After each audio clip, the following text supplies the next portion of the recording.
El misterio detrás de la historia de Isaac engaña a Abimelec. Ahora podemos ver en el primer capítulo llamado El hambre y la voz de Dios. El sol ardía sobre la tierra como un juicio silencioso, como si quisiera borrar la vida misma y devolver el mundo a un páramo de polvo y sombras. El calor no solo agrietaba la tierra, sino también el ánimo de los hombres. Los campos, que antes danzaban bajo la brisa con espigas doradas, ahora eran esqueletos resecos que crujían al viento. El polvo se levantaba con cada paso, pegándose a la piel como una marca de desesperanza. Isaac, heredero de la promesa hecha a Abraham, caminaba con la frente ligeramente inclinada, sintiendo en sus manos el peso invisible de un pacto eterno. En cada mirada hacia el horizonte, veía no solo la línea temblorosa del calor, sino el eco de las huellas de su padre, que en tiempos pasados también enfrentó la mordida del hambre. La sequía había cubierto el territorio con un manto de muerte silenciosa, tan intensa como la de aquellos días antiguos. El consejo de los hombres era claro: huir, buscar nuevas tierras, buscar Egipto. Pero el consejo de los hombres no siempre coincide con el del cielo. La decisión de Isaac era firme: marchar hacia Gerar, la tierra de los filisteos, bajo el reinado de Abimelec. Y fue en el umbral de esa decisión, cuando el día agonizaba y el cielo se teñía de oro y púrpura, que una voz rompió la quietud del crepúsculo. No fue como el trueno ni como el rugir del viento, sino como un susurro que penetró hasta la médula del alma. En Génesis 26, versículo 2 y 3 dice: «No desciendas a Egipto, vive donde yo te diga, reside como extranjero en esta tierra, y yo estaré contigo y te bendeciré». Surgiendo la siguiente pregunta: ¿por qué Dios le pide quedarse en medio de una crisis?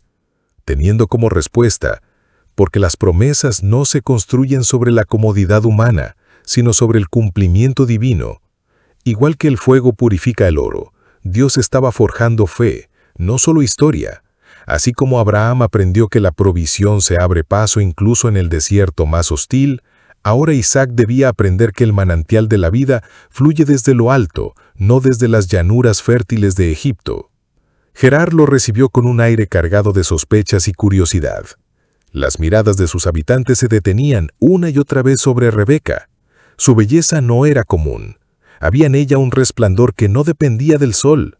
Su piel parecía beber la luz, y sus ojos, oscuros y profundos, tenían la calma de un lago bajo la luz de la luna. Cualquiera que la viera podía pensar que el Creador había dedicado más tiempo a su rostro que al resto de la creación ese día. Isaac, sintiendo el filo invisible del peligro, pronunció la media verdad que sería su escudo. Dijo que era su hermana. ¿Un eco del error de Abraham o una estrategia inevitable? ¿Era miedo o prudencia? ¿O no había prometido Dios protegerlo? Sí. Pero el miedo es un ladrón silencioso capaz de robar de la memoria las palabras más firmes del cielo. Sin embargo, aun cuando la fe vacila, la fidelidad de Dios permanece como un faro encendido en la noche más oscura. Isaac aún no lo sabía, pero incluso en este error, la mano del Señor ya estaba preparando el desenlace. Seguidamente, en el segundo capítulo llamado El descubrimiento y la bendición inesperada.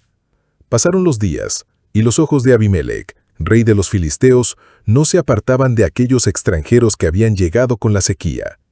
Desde la altura de su palacio, observaba cómo la gente del pueblo los miraba con una mezcla de curiosidad y recelo. Algo en la forma en que Isaac y Rebeca caminaban juntos hablaba de una unión más profunda de lo que se mostraba en palabras.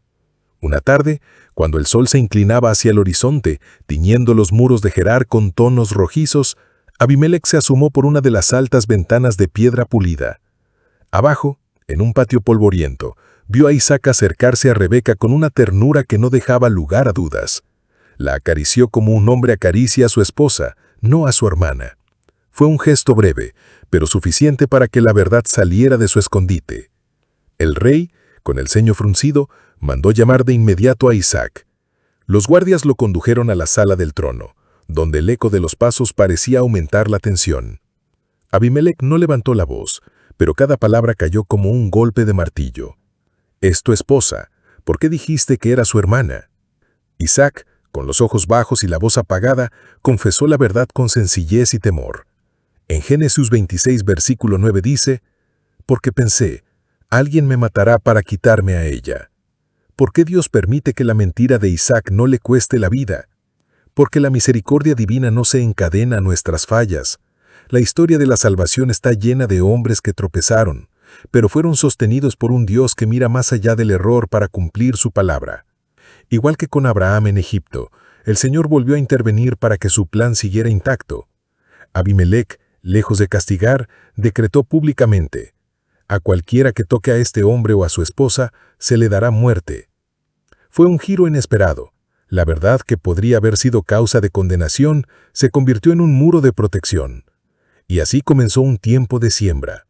La tierra estaba seca, las nubes parecían haberse olvidado de la lluvia, pero las manos de Isaac no se detuvieron. Con cada semilla que hundía en la tierra polvorienta, estaba proclamando su fe en la promesa. El milagro llegó silencioso, como una brisa fresca en medio del calor. Los brotes verdes rompieron la costra dura del suelo, y la cosecha fue tan abundante que produjo 100 veces más de lo sembrado. Pero, ¿cómo es posible prosperar en tierra hostil? Porque la bendición de Dios no depende del clima, ni de la economía, ni de las manos humanas. Es un río subterráneo que fluye invisible hasta que en el tiempo señalado brota a la superficie. La obediencia, aunque parezca insensata a los ojos del mundo, abre las compuertas de esa abundancia. Pero con la bendición vino también la envidia. Los filisteos, resentidos por su prosperidad, comenzaron a tapar con tierra los pozos que Abraham había cavado. Cada pozo cerrado era una declaración de hostilidad. Isaac no luchó, se movió y volvió a cavar. Y cada vez que su gente abría la tierra, el agua brotaba cristalina como si el desierto mismo se rindiera ante él. Sin embargo, los pleitos seguían. Esek, Sitna, nombres que quedaron como cicatrices en la memoria. Finalmente, en un lugar sin disputas, el agua volvió a brotar libre. Y allí Isaac levantó la voz para decir, en Génesis 26, versículo 22 dice, ahora el Señor nos ha hecho prosperar, y en esta tierra prosperaremos. Era una declaración no solo de victoria, sino de pertenencia. No prosperaban por la tierra, sino por el Dios que estaba con ellos. Finalmente, en el último capítulo llamado Pactos y Amarguras, Isaac se estableció en Beerseba, un lugar donde el viento parecía llevar recuerdos antiguos. Las estrellas colgaban sobre el campamento como lámparas eternas, y el silencio de la noche envolvía todo con un manto de calma. Fue en ese silencio cuando el murmullo de los hombres se apagó y solo quedaban los latidos de su corazón, que la voz de Dios volvió a abrirse paso entre las sombras. En Génesis 26, versículo 24 dice, «Yo soy el Dios de tu padre Abraham, no tengas miedo, porque yo estoy contigo. Te bendeciré y multiplicaré a tus descendientes». Era una voz que no solo hablaba al oído, sino que encendía la médula del alma. El peso del pasado y la incertidumbre del futuro parecían disolverse en ese instante. Isaac, con manos firmes y mirada encendida, comenzó a levantar un altar, piedra sobre piedra, como un pacto visible que conectara la tierra con el cielo. Cuando estuvo terminado, la llama del sacrificio iluminó la noche y el aroma subió como una declaración de gratitud y dependencia. La paz parecía asentarse como un rocío suave, hasta que, al amanecer de un nuevo día, se alzó una polvareda al horizonte. 3 figuras se acercaban. Abimelec, el rey que antes lo observaba con recelo, su consejero, portador de estrategias, y Ficol, su comandante cuya sola presencia imponía respeto. Cuando estuvieron frente a Isaac, las palabras del rey fueron inesperadas. «Queremos hacer un pacto contigo. Hemos visto claramente que el Señor está contigo». ¿No es curioso que quienes antes envidiaban ahora busquen alianza? Así es la fuerza del testimonio. No se construye con discursos, sino con la evidencia visible de la bendición. La prosperidad de Isaac no era solo abundancia material, era un signo divino que sus enemigos no podían ignorar. Se ofreció un banquete. El aroma de panes recién horneados, carne asada y vino nuevo llenó el aire. Bajo la sombra de una gran tienda, comieron juntos. Las miradas que antes se esquivaban ahora se encontraban con respeto. Al amanecer, con un apretón de manos y palabras selladas, partieron en paz. Ese mismo día, como si el cielo mismo quisiera rubricar el acuerdo, los siervos de Isaac corrieron a él con gritos de alegría. Habían encontrado un nuevo pozo de agua.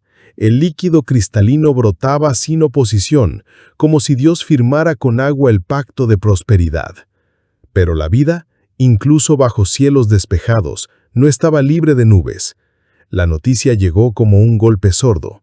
Esaú, hijo de Isaac, había tomado por esposas a 2 mujeres hititas. No eran uniones guiadas por la fe, sino por la carne y la costumbre de las naciones vecinas. La amargura llenó el corazón de Isaac y Rebeca. No era solo un dolor por el futuro incierto de su hijo, sino la punzada de ver cómo la herencia espiritual podía ponerse en riesgo por decisiones apresuradas. ¿Por qué cerrar esta historia con dolor familiar? Porque incluso en medio de grandes victorias, la vida humana sigue marcada por desafíos que solo encuentran resolución en la fidelidad a Dios. La prosperidad material y las alianzas humanas son buenas, pero no reemplazan la batalla silenciosa por el corazón de la siguiente generación. La reflexión final de esta historia es que Isaac, en medio de hambre, miedo, prosperidad y dolor familiar, no es un relato aislado, sino un espejo de la vida misma. Entre la sequía y la cosecha, entre la mentira y la misericordia, entre la envidia y la paz firmada, hay un hilo invisible. Dios nunca dejó de estar presente.